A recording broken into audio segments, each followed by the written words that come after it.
Hello there, this is Christina, and I would like to talk to you briefly now about a subject that I'm presenting in my Flower of Life transformational seminar, and that is human consciousness and what happens after we die.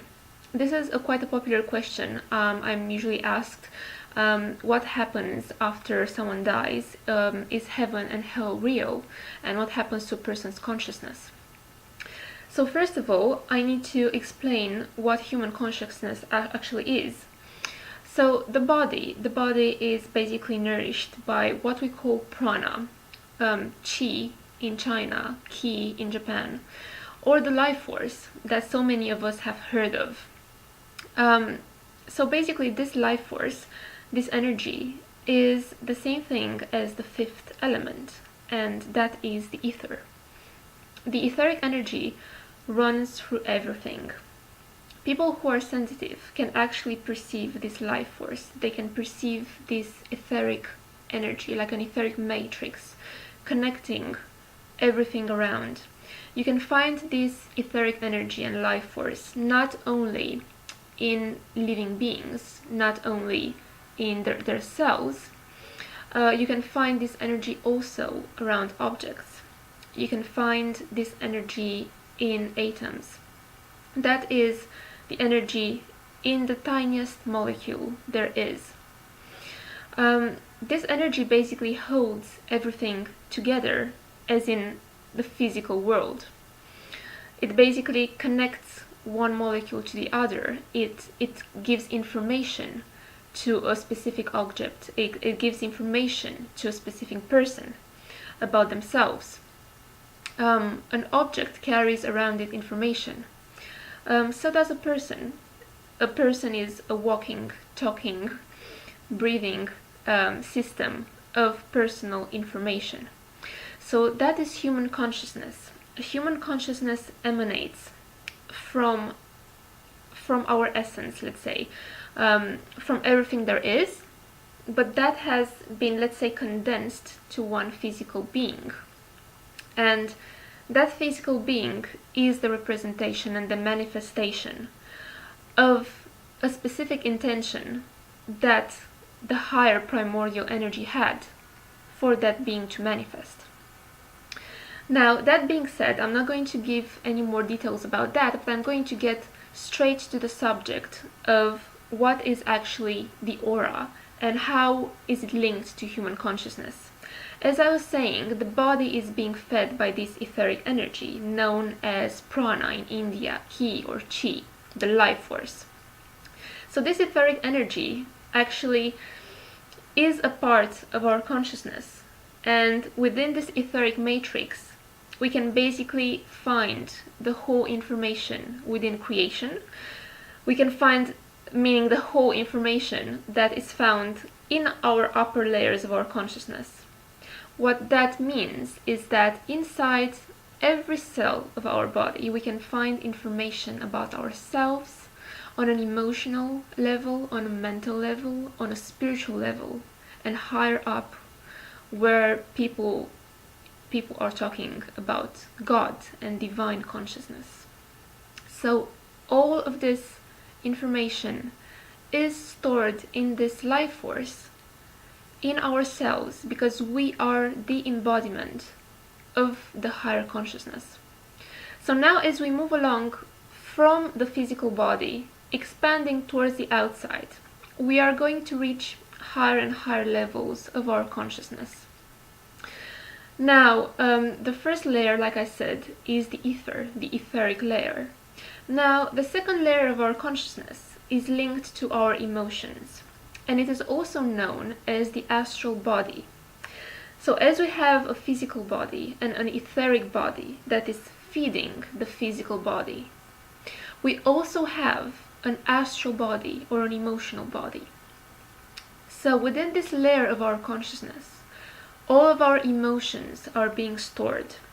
We are projecting emotions, and these emotions are coming back to us, and they're affecting our life, and it's like a circuit. Then, above the emotional layer is the mental layer, or the higher I am presence. The mental layer is basically where our highest thoughts are meant to be. And it is also linked to what people call fifth dimensional consciousness.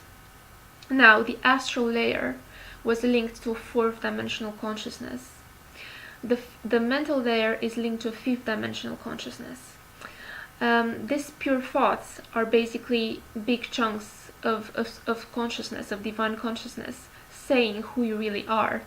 And you can really connect with your purest essence in the fifth dimension when you feel states of excitement, of enjoyment, when you feel the happiest, because that is when you are connected with your fifth dimension and you manifest your true essence of who you are. That is the purest intention of your manifestation.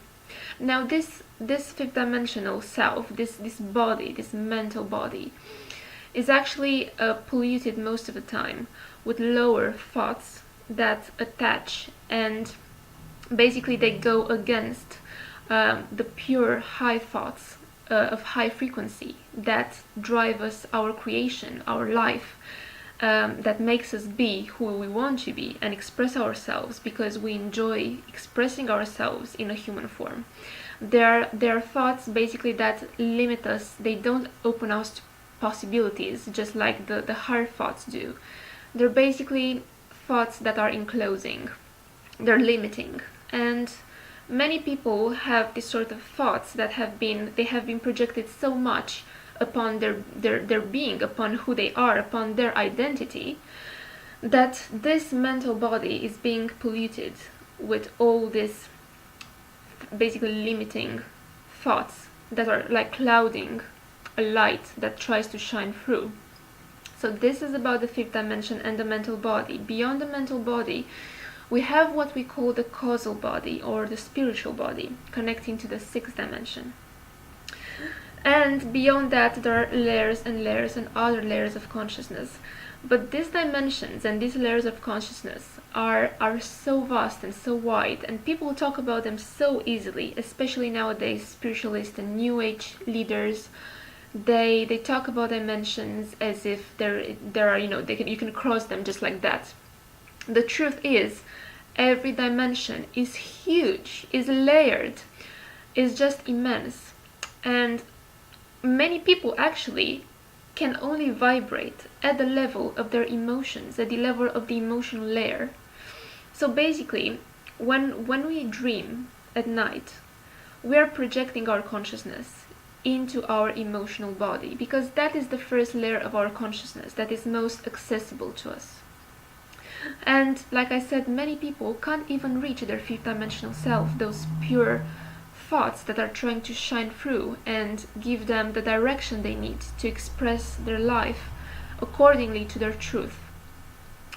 The emotional body is again layered, and it has three major parts: the lower astral, the middle astral, and the higher astral.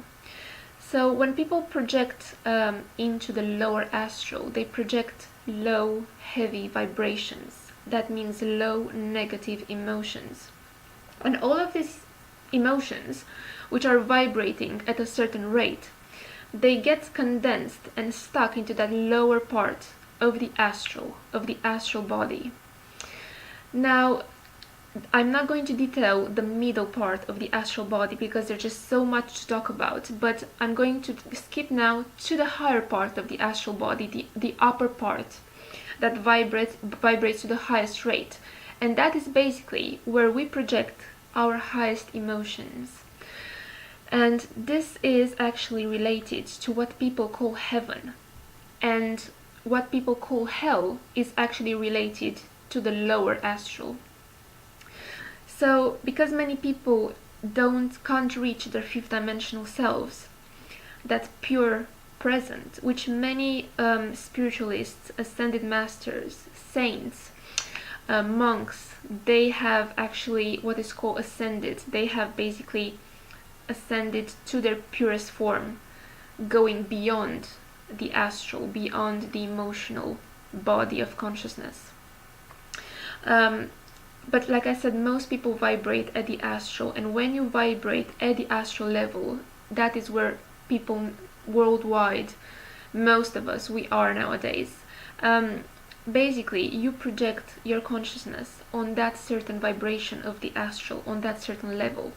Therefore, if you are going to think thoughts that will cause you negative emotions, and if you're going to be trapped in those negative emotions over and over again, then obviously when you die, if you carry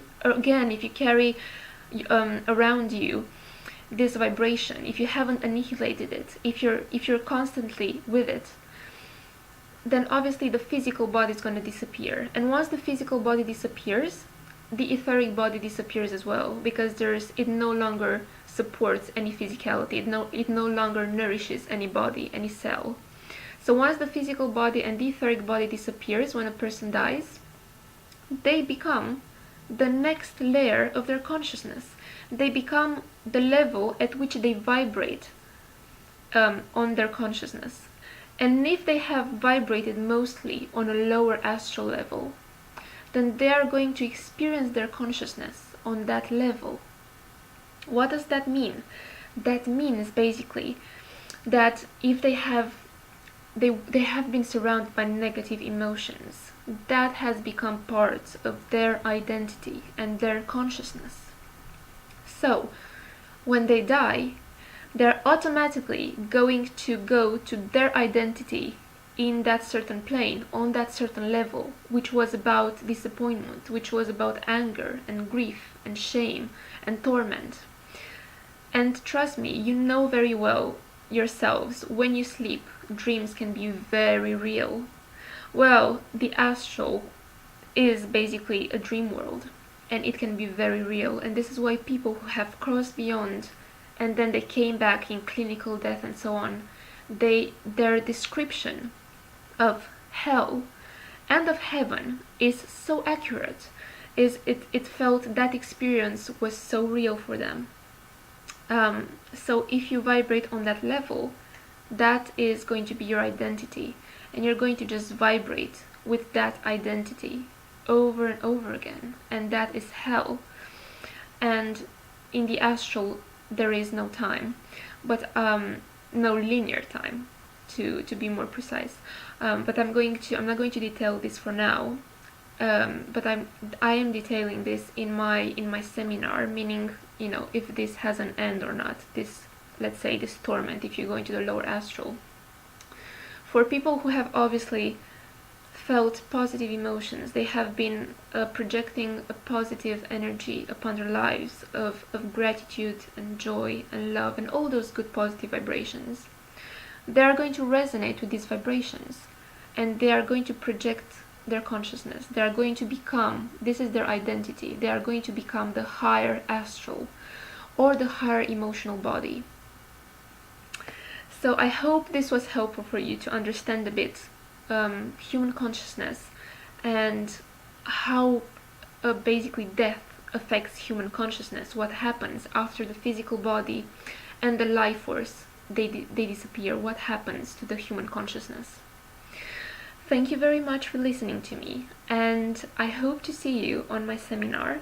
For more information, please check out my website, and I hope to see you soon. Bye!